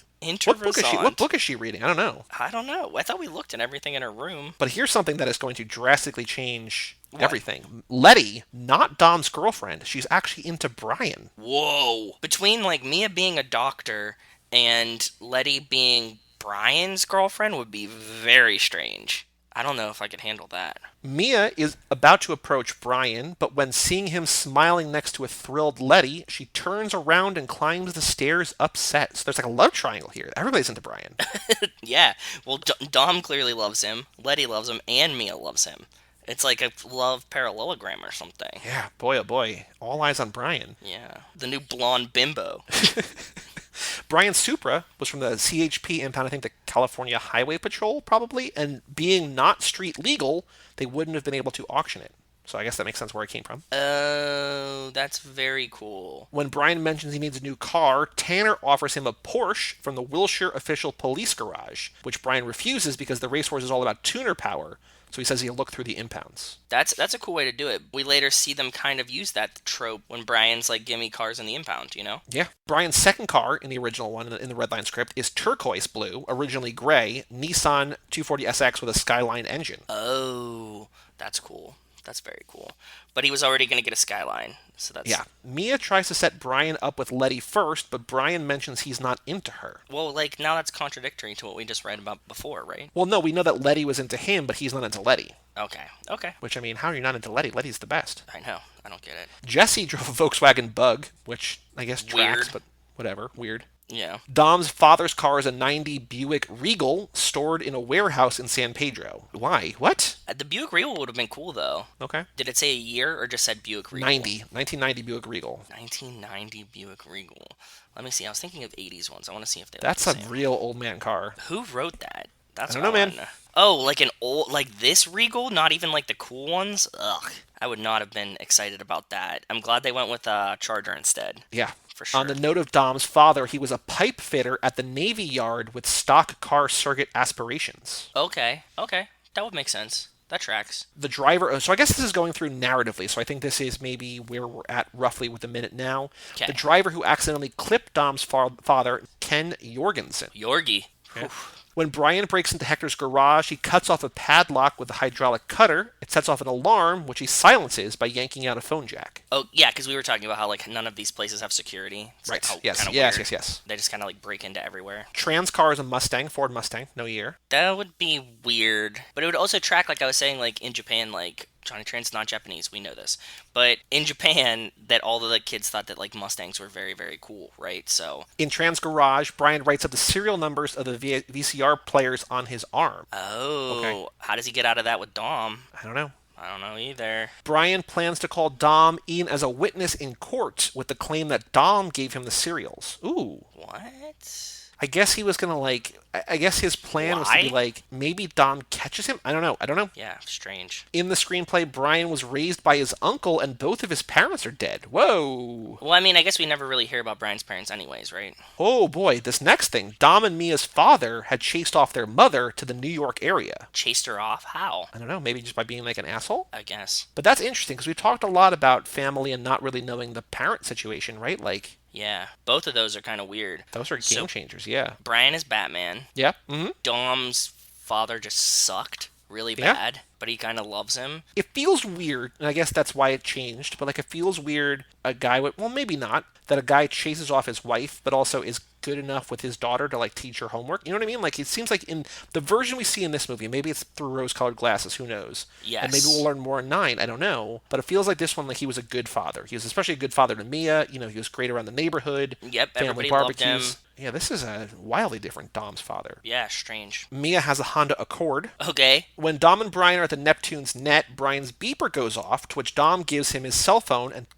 tells him to call. It's Tanner, calling him back to the HQ immediately. Brian pretends it's his uncle, and when Dom calls back, Tanner plays along, asking him to tell Brian that the least he could do is to have dinner with his family. Oh. Then we'd really have to dumb down Dom to not connect that Brian's a cop that early. You know what I mean? Like, this just gets rid of that. Like, how did he not guess he was a cop at this point, right? Right. Yeah. Yeah, that's smarter. After the trans were released, Bilkins has Brian placed on home duty pending the internal affairs investigation. Like, a lot of this just feels like, cool, like, we don't need to see that. You know what I mean? Like, it's just, Yeah, which whatever. is why I cut. Brian's father, was a police officer who had an affair with the wife of his colleague, Jack Van Patten. Van Patten then ambushed Brian's father and shot him dead. Whoa. Wow. And yet still, Brian went into law enforcement after that? Man, Strange. Man. Trans suspects Brian's a cop and tells it to Dom, only to get dismissed. So I don't know if that's in addition to... We didn't hear that, like, that Vince doesn't think, right? So maybe Vince thinks and also Tran thinks. So, like, I feel like that's like, oh, Dom is, like, really dumb if, like, multiple people, like, even, like, not his Yes. friends are like, hey, this guy's a cop, right? So Yeah, that would make sense. Brian is from Simi Valley, California. Interesting. When Dom's crew is pulling the last heist, Tran's crew shows up on motorcycles and attacks them. Oh. Interesting. That's a whole other dynamic. Yeah. Why, though? What's their motivations for it? It's probably why they don't didn't know. include it. Maybe we get more here. He says Lance is killed when he tries to shoot out the tire on Letty's Civic. However, Letty brakes, causing him to crash and ricochet into a concrete column, and his bike explodes. Wow. Damn. Almost civilian casualties like we see later on. Yeah. We're just killing off random people and Yeah. fiery explosions now. Sorry, Lance. Sorry, car. Imagine what impact that would have had on lifespan. Man, oh man. Would Lunar She-Wolf... No, wait. Is it Lunar She-Wolf? Yes. Yes. Lunar She-Wolf. Zephron Lover 19 is the other one. Yes. Of course. Vince is able to unstrap the cable from his chest and jump on the roof of Dom's Civic, but is thrown under the truck's bumper when Tran shoots up Dom's car. However, Whoa. he pulls himself onto the grill, but then the anchor from the truck pulls itself free and flies out the window, causing him to fall under the cab. The anchor gets caught on the Max Bulldog hood ornament, causing Vince to get buffeted against the truck's tires. Ugh. So more. And then Brian graphic. saves Vince when he's about to be crushed by the truck's dual rear wheels. Vince's right forearm has been mutilated by the cable, which it still is. Yeah. But it just seems like a much more violent, much more like Gory. high stakes, whatever, right? Yeah. Yeah. Very strange. Mia stays with Brian while Dom, Letty, and Leon drive away from the scene. Okay. It's implied that Vince's arm was amputated as a result of the injury sustained from the failed heist. Damn. Imagine one-arm Vince coming back. We got the scarred arm Vince in 5, but one-arm Vince, that'd be crazy. I mean, that'd be like a whoof. Yeah, that'd be really crazy. When Dom's about to find Jesse, Brian convinces him to follow it to Tran's warehouse in San Pedro. Who cares? Ted Gassner is named Ted Henderson, and also in charge of moving Dom's loot: motorcycles, TVs, VCRs, DVD players, and luxury cars and parts, which can be found in Tran's warehouse. So he has, I guess, a fence for Dom, too, which makes sense. That's kind of what we were guessing, right? That he was deal gone sour, right? You were saying, like, Ted could be the kind of the middleman for both of them. Yeah. Tran finds and kidnaps Jesse, who's now in the warehouse, chained to the undercarriage of a Chevy Suburban, hanging from a gantry crane with its wheels removed. It's 20 feet off the floor and being lowered. What is this? He finds him hanging from a crane? So Tran kidnaps Jesse, ties him to the underside of a Suburban, and I guess is like lowering... This feels like a very movie kind of thing. Like, this reminds me of the scene in Gone in 60 Seconds where he's trying to, like, crush him in the car kind of thing. Yeah. You know what I'm talking about? Like, and they, like, show up and they're like, what is going on here? Yep. Dom and Brian take out Tran and his crew. Brian takes out Tran with a blast from Dom's shotgun, which we've seen recently in a minute. Yeah. And using the crane controls, lifts the Suburban up and saves Jesse. So Jesse lives. Damn, that's a cool ending, though. I mean, like, better than Jesse dying. Brian takes Jesse to Mia before chasing after Dom. Okay. And then at the final race in the railroad tracks, Dom mentions that he's only lost one race in his life, his first, after which his father beat him. What the fuck? So his dad was just a giant shithead. Yeah, his dad's a real dirtbag in this one. And the final one is that close to the train, Dom shifts into fifth gear and pulls ahead with a sudden acceleration. Brian realizes he's lost and can either hit the brakes or ... At this point, the scene cuts, leaving a planned cliffhanger ending. Oh. Who cares if they win the race? Like, who cares who wins the race? Like, that feels like a really lackluster ending. I also kind of like the tie situation that happens, or like Dom just beating him. You know what I mean?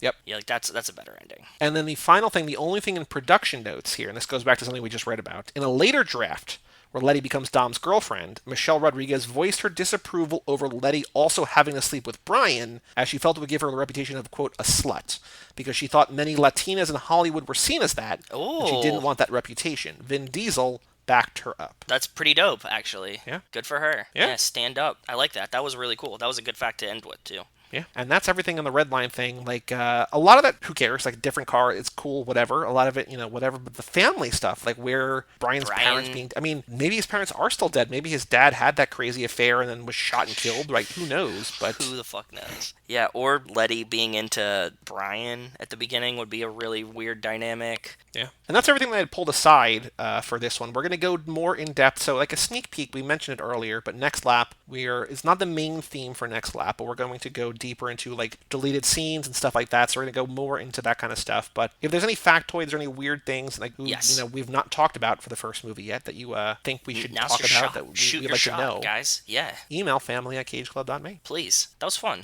I like that. Yeah. So now next week we've got two movies, and they're two that you love. What? First one on Tuesday, of course, Tokyo Drift, of course. Yeah, obviously, duh. But then on Friday, what do we got? We have what you basically called, Hollywood Nights a knockoff of American Graffiti. I am so stoked. I love that movie. I've watched it so many times, too. It's just like a very, very enjoyable movie. For some reason, it resonates deep within me, and I cannot wait to talk about it. That'll be fun. You've seen it before, right? We've talked about this. A long time ago. Oh, okay, cool. Yeah, it's a great movie. I'm excited to talk about it with you, especially if it's not like fresh in your brain. Do you remember anything about it? Is it like kind of vague, blurry? So vaguely, but also I wanted to point out that you have homework, sort of, in addition to watching the movie. That last fall, Brian, over on High School Slumber Party, shout out to part of the Gala 12, he did a 2-part episode with Mike Manzi, the Mikester, and also Chris Podcast, who was on our Tokyo Drift episode in lap, what was that, 3, probably? 4? Yeah. 2? 4? Whatever. So there's a 2-part American Graffiti. So if you want even more about the movie, go listen to the 2 episodes of High School Slumber Party. They're episodes number 82 and 83. Very cool. So I remember I listened to those episodes, but again, I listened to lots of podcast episodes. I don't remember things about that, but I'm excited to watch it. Good. I know Harrison Ford's in it. Yep. Yeah. It's a ton of people from Happy Days. Yeah. Right? I'm excited. That'll be fun, finally, and I can force Rachel to watch it because she doesn't ever want to watch it. Any other thoughts about anything, the Diagnostics, or about the Minute, or anything you want to talk about before we close up shop and then basically go get ready to do the Tokyo Drift family watch party tonight? If you did not join, gotta go put my pajamas on, get ready for this watch party. Tell your mother that you're sleeping over at Brian's house. Exactly. If you did not make it to our Tokyo Drift watch-along party, we'll have another one probably the beginning of next lap or something. Who knows? We have not done the first movie. We did Too Fast. Now we're doing Tokyo Drift, so we'll do another one sooner or later. Yep. But hopefully, if you did show up, you had a good time. I think we had another fun pre-roll. If you did not, oh dude, the pre-roll's awesome. Joey killed it with this pre-roll. go to our YouTube page, youtube.com/toofast2forever. There's a playlist there for the 30-minute or so pre-roll. Lots of weird stuff, lots of cool stuff. It's so much fun. So go check that out. I love it. But for all things Too Fast, Too Forever, you can go to cageclub.me, facebook.com/toofast2forever, or at toofast2forever on Twitter and Instagram. Email us, family@cageclub.me. Come back on Tuesday for Tokyo Drift. Come back on Friday for American Graffiti. Check out our Patreon page at toofast2forever.com. And like I said, family@cageclub.me. I'm Joey Lewandowski. I'm Joe too. And we'll see you next time right here on Too Fast, Too Forever. Peace out, Peace out. you anus piecers.